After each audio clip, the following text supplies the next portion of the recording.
Menyambung lagi perbincangan kita pada malam ini mengenai salah satu elemen dan intipati yang terkandung di dalam Al-Quran yang disebut sebagai Qasasul Quran. Maka di dalam persembahan khabar, berita dan juga kisah-kisah di dalam Al-Quran itu lazimnya berperanan sebagai cerminan ataupun refleksi, atau disebut dalam bahasa Al-Quran sebagai tamsilan. A'udzubillahi minasyaitonirrajim. Bismillahirrahmanirrahim. Assalamualaikum warahmatullahi wabarakatuh. Innal hamdalillah nahmaduhu wa nasta'inuhu wa nastahdihi wa nastaghfiruh wa natubu ilaihi wa natawakkalu alaihi wa na'udzu billahi min syururi anfusina wa min sayyiati a'malina. Man yahdihillahu fala mudilla lahu wa man yudlil fala hadiya lahu. Allahumma salli wa sallim wa barik ala sayyidina wa habibina wa syafi'ina Muhammadin wa ala alihi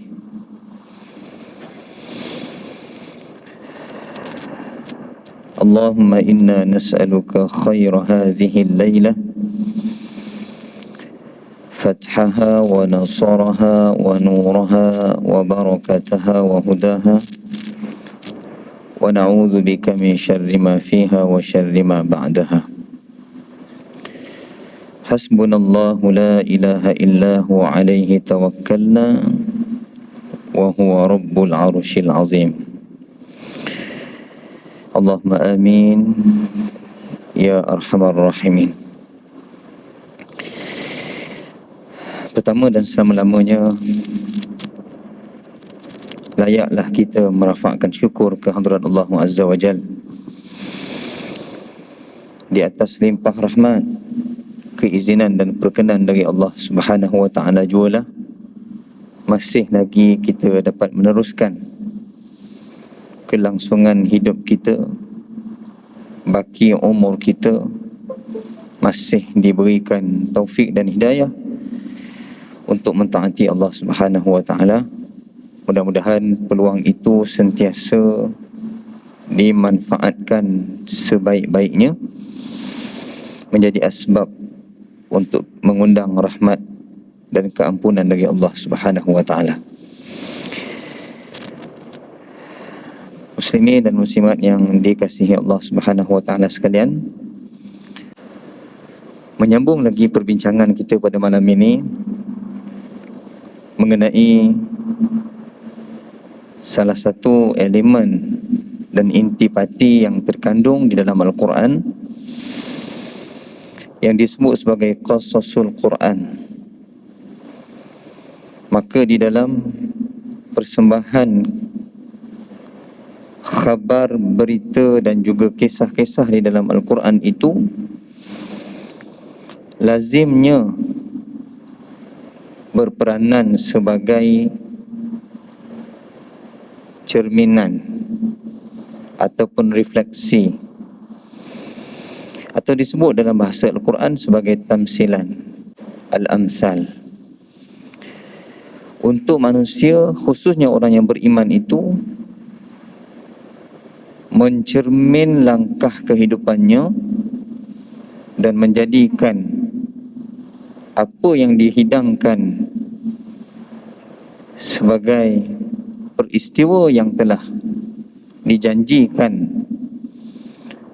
isi kandungannya itu benar, maka ia memandu kehidupan orang beriman itu untuk sentiasa teguh di atas ketakwaan, landasan ketakwaan kepada Allah Subhanahu wa ta'ala.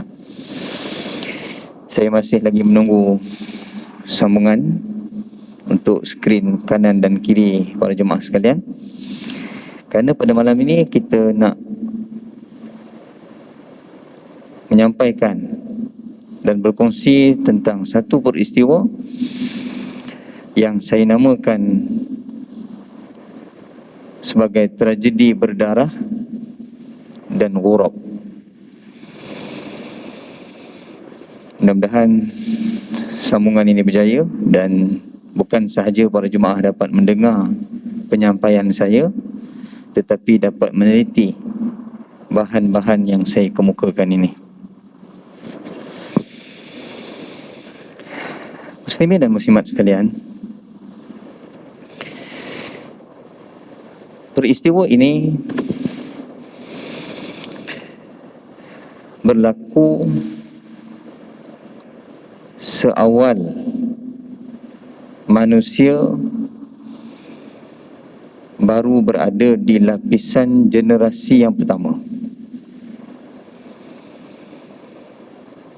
Dan peristiwa ini dirakamkan dalam suratul Maidah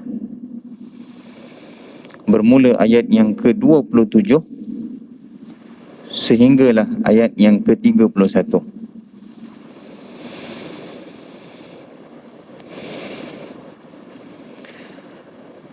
Maka awalan yang dapat kita fahami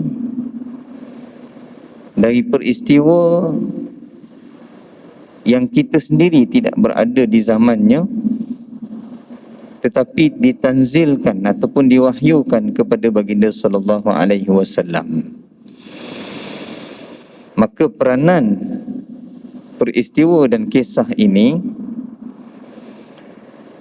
membenarkan kerasulan baginda sallallahu alaihi wasallam. Mana mungkin Allah Subhanahu wa taala meletakkan satu sifat yang memelihara kredibiliti baginda sallallahu alaihi wasallam itu sebagai rasul dengan diumumkan baginda itu sebagai al-ummi. Itu yang pertama. Yang kedua, baginda sendiri sepanjang hayat tidak pernah dinyatakan berguru mengenai ilmu sejarah tamadun manusia dengan mana-mana guru. Maka mana mungkin baginda sallallahu alaihi wasallam boleh menceritakan kisah ini walaupun sering generasi ketika itu mentohmah apa yang diwahyukan kepada baginda sallallahu alaihi wasallam itu adalah sebagai syair Muhammad. Ayat yang kita baca dalam surah Yasin di penghujungnya, Allah berfirman, a'udzubillahi minasyaitonir rajim, wa ma 'allamnahu asy-syi'ra wa ma yanbaghi lahu in huwa illa dzikrun wa qur'anun mubin. Shadaqallahul azim. Ketika tuduhan ini datang seumpama anak panah beracun yang cukup tajam, yang saya sebutkan pada bulan yang lalu, bagaimana Al-Quran begitu syarat dengan nilai berita dan khabar. Berita dan khabar itu menjadi senjata yang paling tajam, bermula daripada manusia itu hidup sampailah ke hari kiamat. Lebih-lebih lagi, seluruh dunia telah menerima perkembangan revolusi industri yang berada di tahap yang kelima, iaitu apabila kita begitu bergantung kepada nilai yang disebut sebagai cyber physical. Semua maklumat, berita hanya di hujung jari. Persoalannya, apakah setiap berita yang kita dapat itu telah ditapis ataupun kita sendiri benar-benar dapat menapis dan membezakannya? melihat kepada suasana pada hari ini, kadangkala kebenaran itu seperti kelabu untuk dinilai sebagai sesuatu yang jelas. Dan lebih malang lagi apabila satu kebatilan itu jelas batilnya tetapi mendapat sokongan yang penuh daripada yang menyebarkannya. Al-Quran mendidik kita bagaimana satu masa dan satu zaman yang culture-nya rosak, dihantar utusan untuk membaiki culture itu. Itulah yang berlaku zaman berzaman hinggalah era baginda sallallahu alaihi wasallam.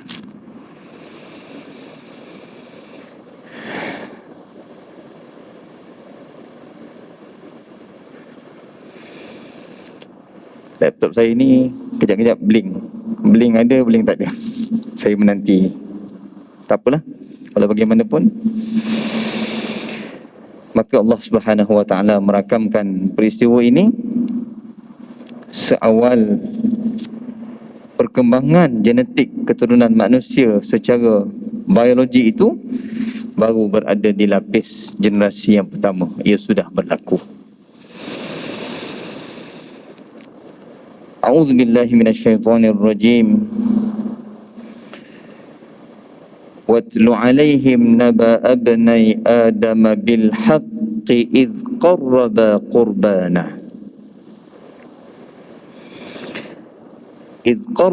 قربانا فتقبل من أحدهما ولم يتقبل من الآخر قال لأقتلنك قال إنما يتقبل الله من المتقين لئن بسطت إلي يدك لتقتلني ما أنا بباسط يدي إليك لأقتلك إني أخاف الله رب العالمين إني أريد أن تبوء بإثمي وإثمك فتكون من أصحاب النار وذلك جزاء الظالمين فطوعت له نفسه قتل أخيه فقتله فأصبح من الخاسرين فبعث الله غرابا يبحث في الأرض ليريه كيف يواري سوءة أخيه قال يا ويلتى أعجزت أن أكون مثل هذا الغراب فأواري سوءة أخيه فأصبح من النادمين صدق الله العظيم. Firman Allah Subhanahu wa taala dalam suratul Maidah bermula ayat yang ke-27 sehinggalah ayat yang ke-31. Para jemaah yang mempunyai sumber yang lain, maka boleh menandakannya ayat tersebut, suratul Maidah ayat 27 sehingga ayat yang ke-31. Allah Subhanahu wa taala membuka tirai peristiwa ini dengan perintah kepada baginda sallallahu alaihi wasallam. Perintah yang berbunyi watlu alaihim, wahai Muhammad sallallahu alaihi wasallam, bacakanlah kisah ini,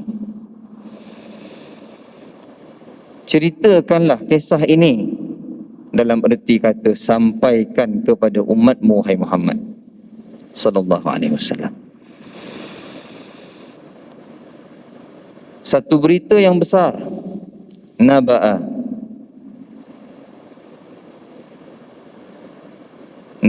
bnai Adam, mengenai dua orang anak Adam. Bilhaq, dengan benar. Idh qarraba qurbana, ketika mana diperintahkan untuk mempersembahkan satu ibadah yang bertujuan untuk taqarrub kepada Allah Azza wa Jal. Fatuqabbila min ahadihima, maka satu ibadah itu diterima dan ibadah seorang lagi anak Adam itu tidak diterima. Innama yataqabbalullahu minal muttaqin, sesungguhnya Allah Subhanahu wa taala itu hanya menerima amalan yang dilakukan dengan penuh ketakwaan. Tak jejak. Rasa dia detect dah, tapi tak keluar kat skrin dekat skrin TV dia. Oh. Ataupun sambungan dekat situ cabut dah. Oh, cabut juga.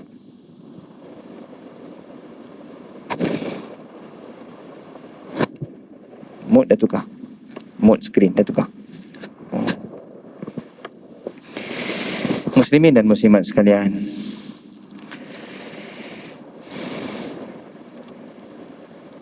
apa asas kepada peristiwa ini sehingga Allah memerintahkan kepada baginda sallallahu alaihi wasallam untuk menyampaikan satu berita yang besar dan benar ini? Dan terus disebut bahawa perintah kepada dua orang anak Adam ini untuk mempersembahkan ibadah kurban. Demikianlah cara kita berinteraksi dengan Al-Quran. Kita tidak dapat memahami satu-satu peristiwa yang berlaku itu apabila Al-Quran hanya menyatakan secara prinsip dan perkara-perkara yang penting sahaja, plot-plot yang penting sahaja. Melainkan kita merujuk kepada ayat Al-Quran yang lain seandainya ada ayat Al-Quran yang lain yang menjelaskan peristiwa itu. Yang pertama. Yang kedua, perlunya kita melihat hadis-hadis baginda sallallahu alaihi wasallam apabila baginda pernah menceritakan peristiwa itu. Barulah datang turutan yang ketiga, kita melihat bagaimana yang diperkatakan oleh para sahabat. Sehinggalah golongan tabi'in. Itu disiplinnya. Maka kalau mengikut ukuran akal kita semata-mata, maka kita tidak dapat memahami kisah ini. Maka Ibnu Jarir At-Tabari, saya pernah sebutkan dalam beberapa pertemuan yang lalu, antara kitab tafsir yang terlengkap dan tertua menghimpunkan ayat Al-Quran ditafsirkan oleh ayat Al-Quran, ayat Al-Quran ditafsirkan oleh hadis, ayat Al-Quran ditafsirkan oleh riwayat para sahabat, adalah kitab tafsir Imam At-Tabari. Imam At-Tabari wafat pada tahun 310 Hijrah. Tapi kita jarang jumpa kitab ni, melainkan kita berkunjung ke perpustakaan yang besar sahaja. Yang kita jumpa di masjid, di mana-mana yang ada menghimpunkan rujukan-rujukan tafsir, kebanyakannya tafsir Imam Ibnu Katsir. Imam Ibnu Katsir wafat sekitar tahun 700 Hijrah.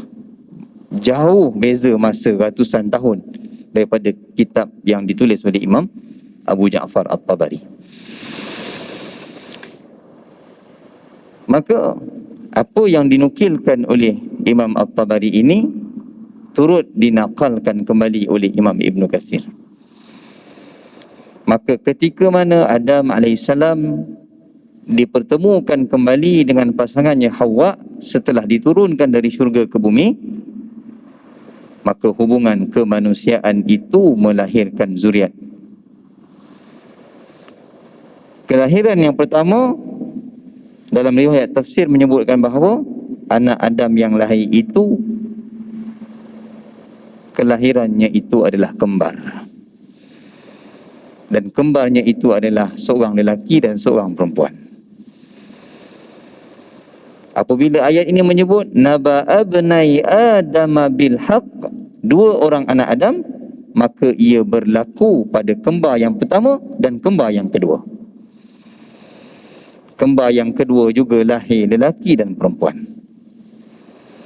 Maka peristiwa ini berlaku adalah tertumpu kepada hubungan rahim yang sama, yang dikandung, yang dilahirkan dari ibu yang sama. Tetapi peristiwa ini mencatatkan kepada kita satu tragedi yang cukup tragis. Akhirnya darah daging itu dirobek kemuliaannya.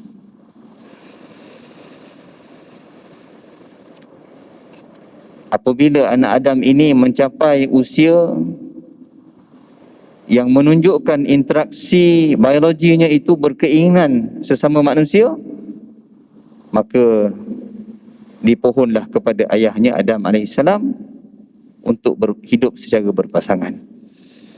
Apabila Adam memohon petunjuk dari Allah SWT, oleh kerana yang lahir itu kembar lelaki dan perempuan dan belum ada generasi manusia yang lain, maka ketika itu dibolehkan untuk anak Adam ini berkahwin secara adik-beradik.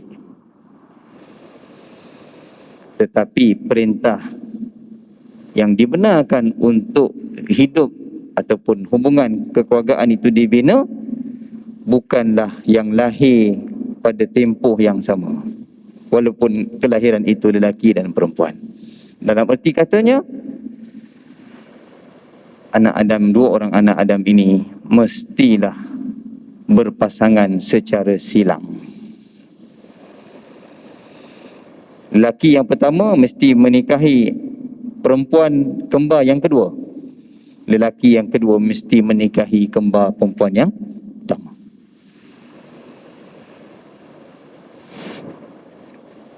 Hal itu tidak secocok dengan keinginan anak Adam. Kerana yang dilihat dan dinilai itu pada keinginannya adalah pada paras rupa. Tidak bersetuju dengan petunjuk yang diturun dan diwahyukan kepada Adam AS. Akhirnya perintah korban ini untuk menentukan keinginan dan hajat mereka berdua itu bagaimana di sisi Allah SWT. Seorang mempersembahkan hasil korban yang terbaik dan seorang lagi mempersembahkan hasil rezeki yang Allah berikan kepadanya, semuanya yang telah rosak. Walaupun korban itu bukanlah untuk dimakan dan dinikmati, bahkan ia tidak diperlukan Allah SWT, tetapi sebagai satu perintah yang perlu dijunjung untuk membuktikan ketakwaan. Setelah mana korbannya pula tidak diterima, hajat yang pertama tadi nak kahwin sesama adik-beradik yang lahir sama dengannya itu tidak diperkenankan dalam petunjuk Allah SWT. Diperintahkan perintah yang kedua, korban pula, korbannya tak diterima. Ketika ini bermulalah dendam dan hasad dalam kalangan darah daging itu sendiri. Akhirnya dia mengumumkan kepada adiknya, qala la aqtulannak, aku pasti akan bunuh kau. Sebab itu baginda sallallahu alaihi wasallam pernah mengingatkan kepada kita mengenai kecenderungan hati kita ini kepada satu nikmat yang dikurniakan pada setiap manusia itu. Adakah dibenarkan untuk kita hasad, kita rasa dengki ataupun kita rasa iri hati kepada nikmat itu? Maka baginda sallallahu alaihi wasallam pernah bersabda, la hasada illa fi ithnatain, rajulun atahu Allahu malan fasallatahu 'alal haqqi, wa rajulun atahu Allahul hikmah fayaqdi biha wa yu'allimuha, atau kama qala Rasul sallallahu alaihi wasallam. Baginda berpesan mengingatkan kepada kita dalam agama yang menitik beratkan hubungan kemanusiaan, tidak ada mazmumah hasad yang dibenarkan. Dengki itu tak dibenarkan, melainkan kecenderungan yang fitrah itu hanya dibolehkan dalam dua keadaan sahaja. Keadaan yang pertama, apabila kita melihat seseorang itu dikurniakan dengan rezeki harta, maka yang dikurniakan dengan harta itu memanfaatkan hartanya pada jalan kebenaran, pada tanggungjawabnya, pada kemaslahatannya, menepati tujuan Allah memberikan harta itu. Yang kedua, apabila melihat seseorang yang dikurniakan dengan ilmu, maka dia memanfaatkan ilmu itu ataupun dia menunaikan hak ilmu itu untuk dirinya, dan dia mengajarkan ilmu itu kepada orang lain. Baginda sallallahu alaihi wasallam bersabda, hanya dua keadaan sahaja boleh terbit rasa envy tu, rasa cemburu tu. Dan para muhaddis mensyarahkan hadis ini, iri hati yang dibenarkan pada dua keadaan tadi, melihat orang yang berharta lalu dia menggunakan hartanya pada jalan kebenaran dan membantu manusia. Seterusnya pada yang dikurniakan dengan ilmu lalu memanfaatkan ilmu itu untuk dirinya dan mengajarkan kepada orang lain. Para muhaddis menyebutkan itu tidak disebut sebagai hasad. Kerana definisi hasad itu apabila seseorang melihat nikmat yang diperolehi oleh seseorang manusia, lalu dia berniat untuk menghilangkan nikmat itu daripada orang yang dikurniakannya. Itu hasad. Seandainya melihat satu nikmat itu dengan tujuan merangsang kesungguhan kita untuk mencapai sedemikian kebaikannya, maka itu sahaja yang dihadkan oleh agama. Tetapi apa yang berlaku? Hasad itu telah menyebabkan, kedengkian itu telah menyebabkan hilangnya kewarasan akal. Sebab itu, apabila kita meneliti firman Allah Subhanahu wa taala yang sering kita bacakan mengenai ciri-ciri penghuni Jahannam,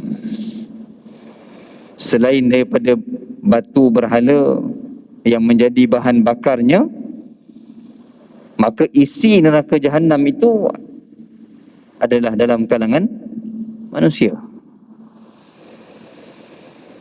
Tetapi disebutkan secara khusus kriteria manusia yang dia akan dihumban ke dalam Jahannam itu. Yang pertama,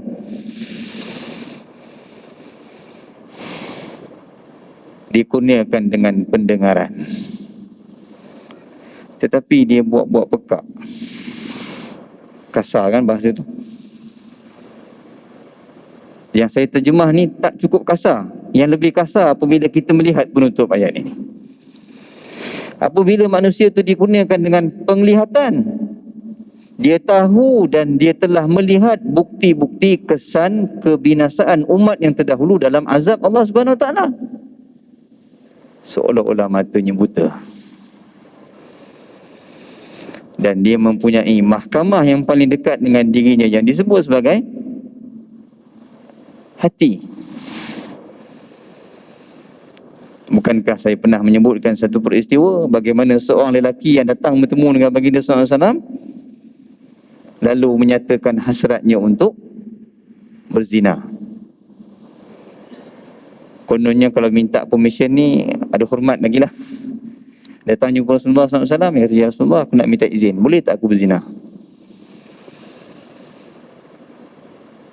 Sebab tu Imam Ibn Rajab Al-Hambali menyebutkan sifat baginda sallallahu alaihi wasallam itu pada tutur bicara baginda yang disebut sebagai jawami' ataupun jami' al-kalim.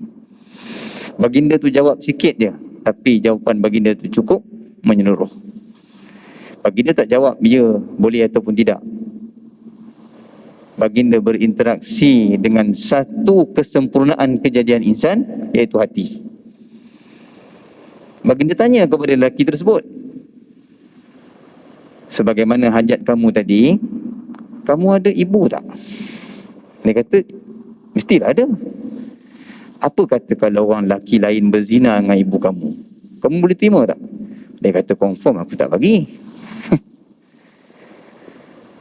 Okey, sekarang ni kamu ada adik ataupun kakak perempuan tak? Dia kata ada. Orang lelaki lain berzina dengan kakak dan adik kamu, kamu bagi tak? Dia kata, confirm aku tak bagi. Soalan Nabi yang ketiga, ibu dan kakak ataupun adik kamu pun kamu tak bagi orang zinai mereka, kamu nak zina kamu perempuan lain? Ketika itu tersentak dia, tuan-tuan. Lihat bagaimana Allah mencipta elemen kesempurnaan manusia yang diiktiraf sebagai ahsani taqwim tu, sebenarnya yang dekat dengan diri kita sudah ada elemen yang menimbang dan menilai seawal perbuatan yang kita nak buat. Kadang-kala akal sudah menilainya satu perbuatan itu yang kita nak buat itu adalah perbuatan yang bertentangan. Tetapi itulah ujian kepada manusia. Satu-satunya makhluk yang tidak statik. Maknanya layak diuji kerana adanya elemen pertembungan. Adanya akal yang seawalnya telah melihat perkara itu benar ataupun tidak, tetapi ia sering bertembung dengan keinginan. Keinginan tu yang mendesak akal. Alah, buatlah sekali je. Seandainya akal itu tewas dan nafsu ataupun keinginan itu merajai, maka itu yang disebutkan di hujung ayat yang kita bacakan ini. Allah berfirman, ulaika kal an'am. Manusia tu macam binatang. Bal hum adall. Bahkan lagi teruk pada binatang. Oh.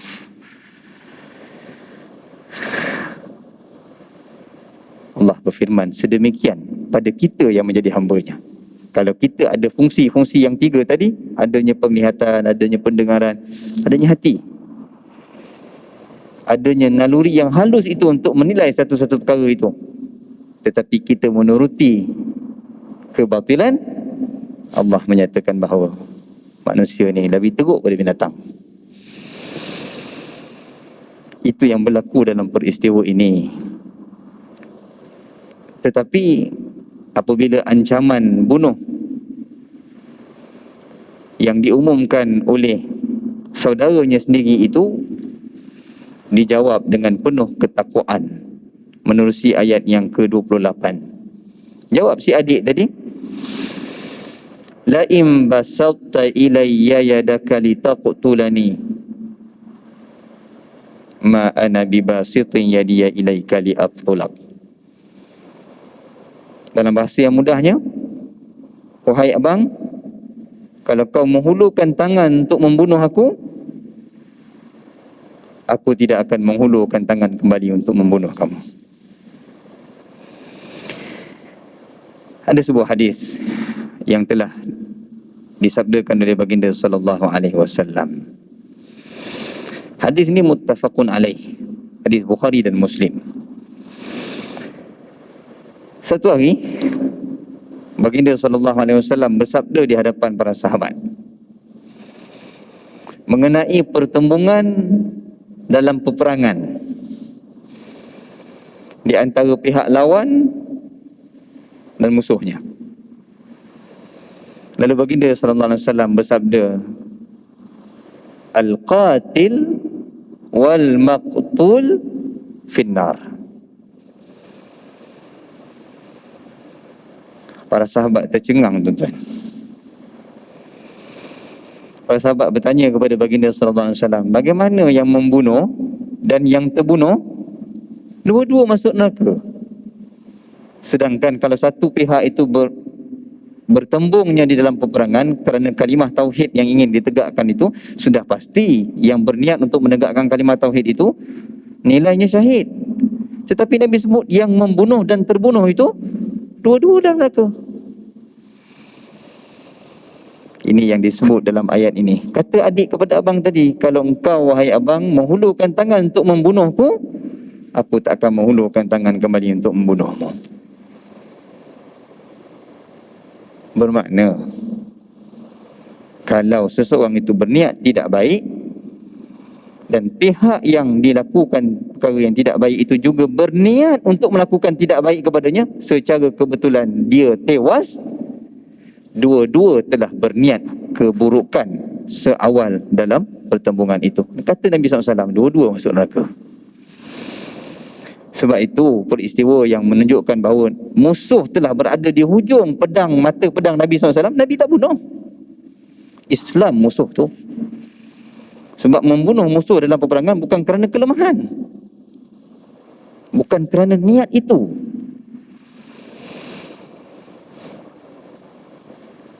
Akhirnya baginda sallallahu alaihi wasallam bersabda dalam sebuah hadis yang lain,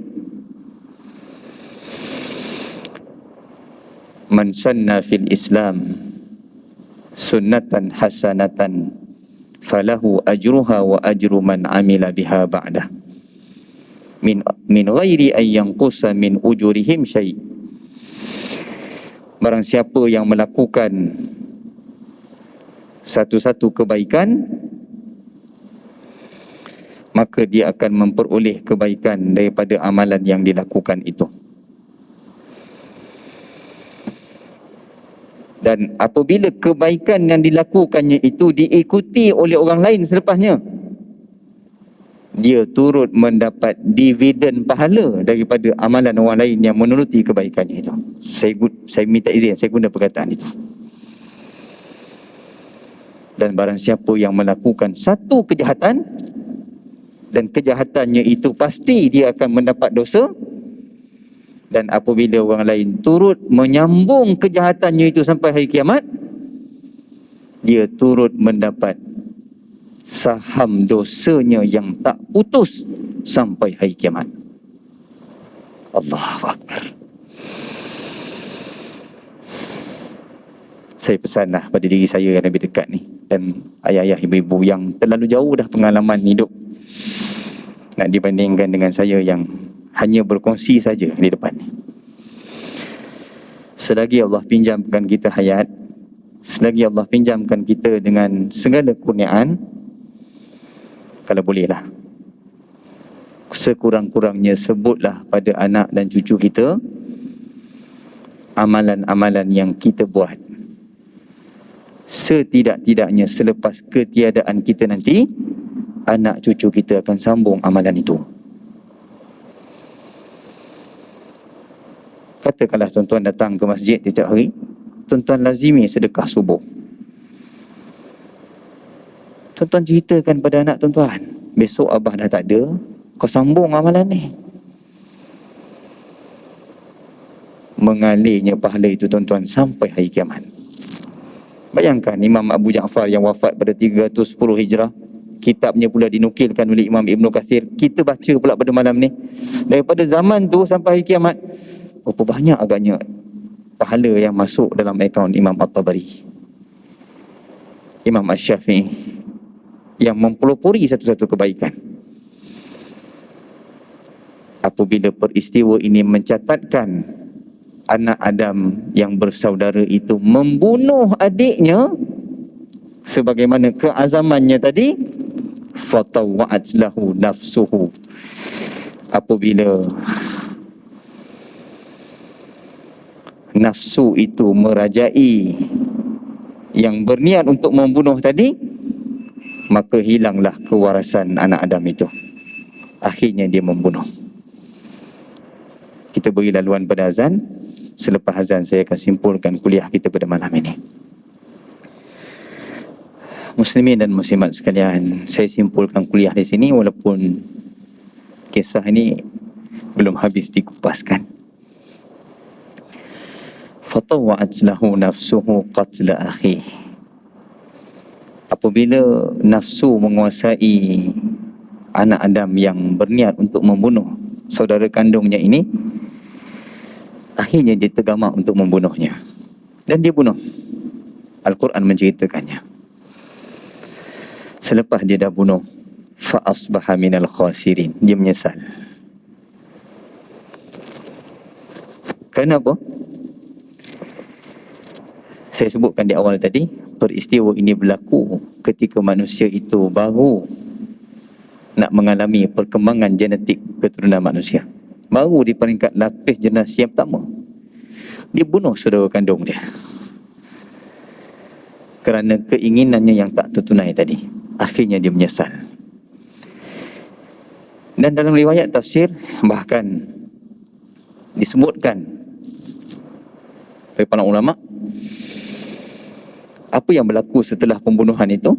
Saya tak dapat nak tunjukkan ilustrasi gambarnya. Akan datang saya harap dapat sambungan yang baiklah. Dia pikul mayat saudara kandungnya tadi ke hulu, ke hilir, ke timur, ke barat. Berbulan-bulan lamanya Allah memberi satu hukuman kepadanya kerana keterlanjurannya tadi. Akhirnya apabila dalam tempoh yang cukup lama dia memikul mayat itu, sedangkan seawal pembunuhannya yang dilakukannya tadi dengan penuh kekuatan fizikalnya, tetapi sayangnya, dan di sinilah kita melihat betapa fakirnya manusia itu tanpa hidayah dan petunjuk dari Allah Subhanahu Wa Taala. Tanpa petunjuk, kita ini bukan siapa-siapa di muka bumi ini. Janganlah kita mendabik dada dengan harta yang kita ada, dengan ilmu yang kita dipinjamkan, sedangkan apabila Allah ingin mengambilnya kembali, bila-bila masa pun boleh diambilnya. Dan apakah yang berlaku selepasnya? Allah mengutuskan satu spesies burung dalam satu jurnal yang diterbitkan oleh National Geographic, mengiktiraf burung ini dengan satu gelaran sebagai Earth Smartest Bird. Kita akan kupaskan pada pertemuan yang akan datang. Saya kupaskan secara terperinci bagaimana ghurab diiktiraf dalam peristiwa ini, sedangkan ghurab itu kadangkala dianggap sebagai satu simbol yang membawa kecelakaan, kemalangan, bahkan ditembak secara berjemaah. Kita tak salahkan Majlis Pemandaran, nanti kita sebut fatwa mengenainya. Kita kupaskan pada pertemuan yang akan datang. Aqulu qawli hadza wa astaghfirullahal azim li wa lakum. Subhanakallahumma bihamdik asyhadu an la ilaha illa ant astaghfiruka wa atubu ilaik. Bismillahirrahmanirrahim. Wal 'ashr. Innal insana lafi khusr illa alladhina amanu wa 'amilus shalihat wa tawasaw bil haqqi wa tawasaw bis sabr. Shadaqallahul azim. Assalamualaikum warahmatullahi wabarakatuh.